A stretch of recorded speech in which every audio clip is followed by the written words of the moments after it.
नमस्कार दोस्तों। आज का ये वीडियो बहुत ही इम्पोर्टेंट और ज़रूरी है आप सभी के लिए।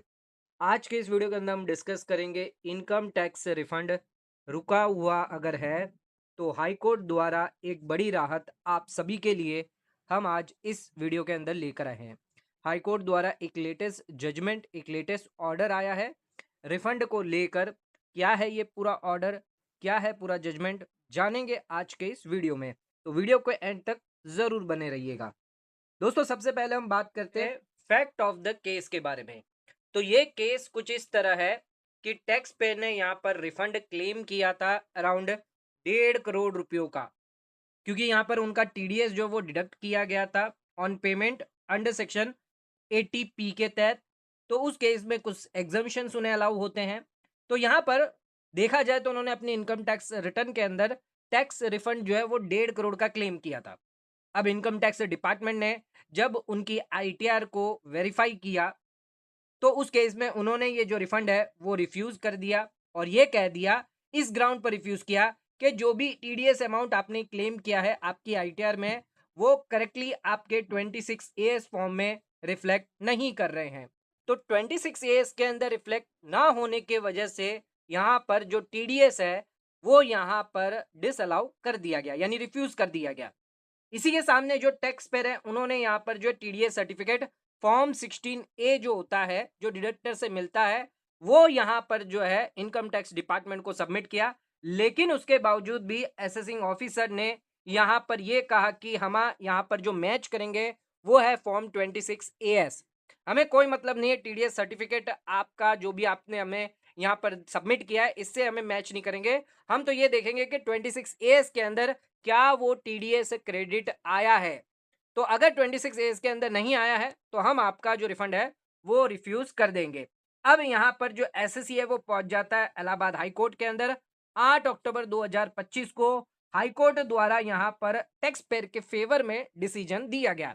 अब हाई कोर्ट का इसमें क्या कहना था, आइए ये जानते हैं। बात करते हैं इलाहाबाद हाई कोर्ट का यहाँ पर क्या कहना था।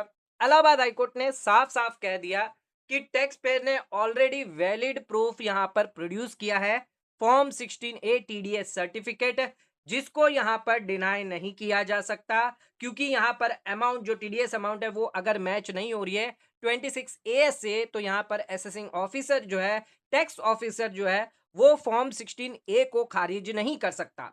अगर फॉर्म 16A के अंदर वही टीडीएस अमाउंट है जो उन्होंने आईटीआर में क्लेम करी है, तो इस केस में रिफंड अलाउ किया जाएगा, भले ही 26 एज के अंदर वो अमाउंट नहीं भी आ रही हो। ये असेसिंग ऑफिसर की ड्यूटी बनती है कि उसे यहाँ पर वेरीफाई करना चाहिए, जो भी डिडक्टर है, जो भी टीडीएस सर्कल है, उनसे जाकर बात करनी है, उन्हें जाकर पूछना, उन्हें जाकर नोटिस भेजनी है कि यहाँ पर जब आपने टीडीएस सर्टिफिकेट अमाउंट जो दिया है वो हमारे 26 एज में क्यों नहीं आ रहा है, इसमें मिसमैच क्यों हो रहा है, क्यों आपने सरकार को पूरा का पूरा टीडीएस जमा नहीं करवाया। हो सकता है यहाँ पर जो डिडक्टर है उसने टीडीएस रिटर्न फाइल किया होगा, बाद में उसको रिवाइज करवा दिया होगा, या फिर उसने गलत तरीके से फेक टीडीएस सर्टिफिकेट बनाकर टीडीएस जमा ही नहीं किया होगा। तो यहाँ पर आप एसएससी को जो है वो पकड़ नहीं सकते, एसएससी पर यहाँ पर जिम्मेदारी नहीं डाल सकते। एसएससी की कोई भी यहाँ पर फॉल्ट नहीं है। जब जेन्युइन रिफंड अगर है तो यहाँ पर जो पैसा ऑलरेडी जो टैक्स पेयर का डिडक्ट हो चुका है, तो उस केस में वो टीडीएस का रिफंड उसे मिलना बहुत ही यहाँ पर जरूरी है। यहाँ पर डिपार्टमेंट ये नहीं कह सकता कि आपका जो टीडीएस है वो 26 एस में नहीं आ रहा तो हम आपको रिफंड नहीं देंगे। यहाँ पर गलती किसकी हुई है, गलती हुई है डिडक्टर की। डिडक्टर की गलती की वजह से या डिडक्टर की एरर की वजह से यहाँ पर टीडीएस जो है वो 26 एस के अंदर रिफ्लेक्ट नहीं हो रहा है। तो इसमें गलती जो है वो टैक्स पेयर की नहीं है। इसी के साथ कुछ सजेशन है जो आपको ध्यान में रखना है कि यहाँ पर फॉर्म 626 के अंदर अगर टीडीएस रिफ्लेक्ट नहीं हो रहा है एग्जैक्टली, तो उस केस में यहाँ पर ऑटोमेटिकली जो है वो यहाँ पर आपका रिफंड जो है वो रुका नहीं जा सकता। मान लीजिए आपके टीडीएस सर्टिफिकेट में 1 करोड़ आ रहा है और आपके 26 एज के अंदर 50 लाख आ रहा है, तो इसका मतलब ये नहीं है कि आपका जो टीडीएस सर्टिफिकेट है उसको इग्नोर कर दिया जाएगा। तो ध्यान रखिएगा, आपको प्रूफ आपके पास रखना होगा, जैसे कि टीडीएस सर्टिफिकेट हो गया या और भी अदर जो प्रूफ है वो आपको प्रूव करने पड़ेंगे, तभी आपको टीडीएस जो है वो अलाउ किया जाएगा। तो अगर कोई मिसमैच है तो इस केस में जो है यहाँ पर जो लीगल तरीके से आप जो है यहाँ पर लीगल लड़ाई लड़के आप अपना टीडीएस क्लेम कर सकते हैं। डिपार्टमेंट को यहाँ देखना है, प्रॉपर वेरीफाई करना है क्या डिडक्टर ने जो टीडीएस सर्टिफिकेट दिया है, उसके मुताबिक उसने सरकार को वो पैसा क्यों नहीं जमा करा, या जमा किया है तो 26 एएस के अंदर क्यों नहीं आ रहा है, क्या गलती हुई है। तो यहाँ पर आप टैक्स पेयर को जो है वो रिफंड के लिए मना नहीं कर सकते। तो ध्यान रखिएगा, फॉर्म 16 ए जो है वो बहुत ही इंपॉर्टेंट है। टीडीएस सर्टिफिकेट कभी भी अगर कोई भी डिडक्टर आपका टीडीएस डिडक्ट करता है तो उस केस में उनसे वो टीडीएस सर्टिफिकेट आप लेना ना भूलें, क्योंकि गलती से अगर आपके 26 एज के अंदर वो अमाउंट रिफ्लेक्ट नहीं कर रही हो या कम रिफ्लेक्ट कर रही हो तो आप उस टीडीएस सर्टिफिकेट के बेसिस पर आगे फ्यूचर में रिफंड क्लेम कर सकते हैं। इसके साथ आपको और भी स्टेटमेंट रखने होते हैं, जैसे कंफर्मेशन स्टेटमेंट जो मिलता है वो आप ले सकते हैं। मान लीजिए अगर कोई बैंक है जो आपको ब्याज देती है तो इंटरेस्ट सर्टिफिकेट देती होगी, तो वो रख लीजिए।